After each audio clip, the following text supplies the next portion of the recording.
Bonjour tout le monde. Nous voilà, on va essayer de découvrir la suite des chapitres du roman à thèse intitulé Le dernier jour d'un condamné. On va essayer de voir le chapitre 13. Le condamné, il est transféré, c'est-à-dire on va lui faire changer de cellule. Pourquoi? Juste pour voir, pour assister. À quoi va-t-il assister? Au transfert des forçats de Bicêtre vers une autre prison. Mais c'est un spectacle pour quelqu'un qui est enfermé dans une cellule et qui ne voit pas la lumière.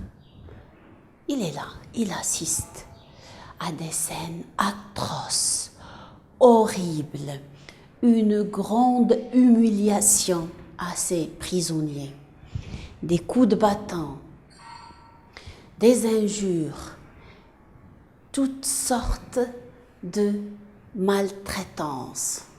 Et pourtant, c'était des êtres humains qui étaient peut-être enfermés à cause de petits délais. Le chapitre 14. Mais avant, c'est-à-dire vers la fin de ces scènes, le narrateur, le condamné, il perd conscience, il s'évanouit, il n'arrive plus à supporter ces scènes, surtout lorsque il a été lui-même acclamé par ses prisonniers. Le chapitre 14, il revient à lui, c'est-à-dire il ouvre ses yeux. Où se trouve-t-il?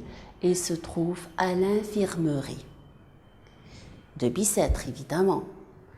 Alors là, avec les sœurs, avec un petit médecin, il revient à lui. Mais il doit être ramené à ses cellules. Pourquoi? Parce qu'il est jeune, il est fort, il ne souffre d'aucune maladie. Et sa santé aurait pu lui permettre de vivre longtemps, de réaliser pas mal de choses. Mais il est condamné à mort. Chapitre 16.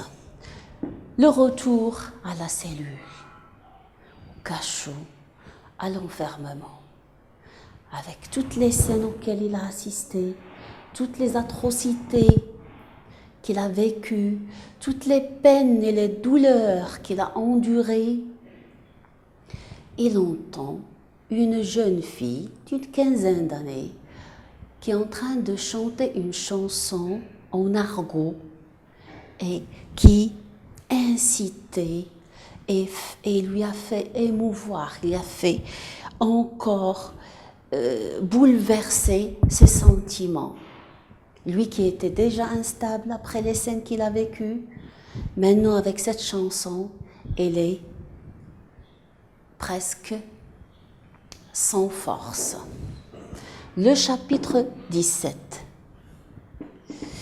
Il songeait à s'évader, si c'était possible, mais il est sûr et certain qu'il ne le peut pas. Chapitre 18. Le lever du jour. C'est le lever du jour. C'est-à-dire à peine le soleil commence à paraître, à envoyer ses premières lueurs de lumière. Le guichetier vient lui rendre visite le plus gentiment possible. Il vient lui demander, avec la voix la plus douce qu'il peut avoir, qu'est-ce qu'il veut pour le déjeuner. Pourquoi, à votre avis? C'est le chapitre 19 qui nous dit pourquoi. C'est pour aujourd'hui. Qu'est-ce qui est pour aujourd'hui? La guillotine. Donc, c'est aujourd'hui, c'est ce jour qui commence qu'il va être exécuté. Donc, ce sont les dernières heures qu'il a à vivre. Le chapitre 19 commence par cette phrase, c'est pour aujourd'hui, et finit par c'est pour aujourd'hui. Donc la phrase encadre le chapitre. Le directeur de la prison vient rendre visite à ce condamné. Donc une personne qu'on va tuer, une personne qu'on va exécuter, on lui fait l'honneur qu'il faut. Alors, on va se revoir la séquence prochaine avec la suite des événements du dernier jour d'un condamné. Merci, au revoir.